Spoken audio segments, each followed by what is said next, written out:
classical MBA program. What is missing in a typical MBA program for somebody who wants to be an entrepreneur? You know, how many of you have MBAs? Everything you learned, if you got your degree in the last, earlier than 3 years ago, is obsolete. Congratulations. And at least for entrepreneurship, not if you want to run a large company. I want to remind those of you who don't have an MBA what it actually stands for. MBA is the Master of Business Administration. Big idea, administration. The notion of the MBA, first graduating MBA class in the United States was Harvard in 1908, and the notion was to create a management class to run these new corporations that were actually forming in the United States.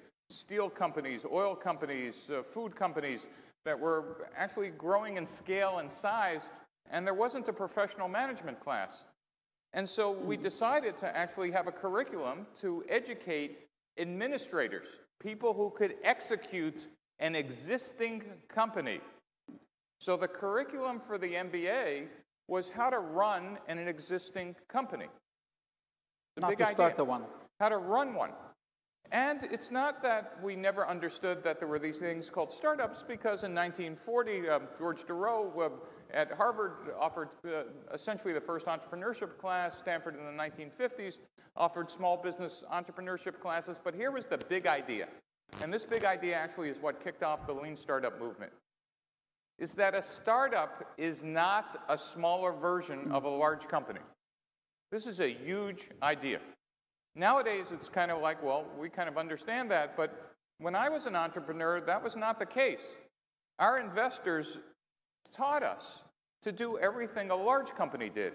A large company wrote a business plan, we wrote a business plan. A large company did a 5-year forecast, they made us do a 5-year forecast. A large company hired sales, marketing, business development VPs on day one. They told us to do that, and more importantly, our investors assumed that all we needed to do was execute the business plan just like a large company. Yet they were surprised when 90-some-odd% of us would fail. And they blamed it on us as the entrepreneurs. The big idea that kicked off the lean startup movement was not only startups aren't smaller versions of large companies, is that large companies execute known business models. What's a business model? Who's my customer? How do I price the product? Who's my competitors? What's my distribution channel? How do I get, keep, and grow customers?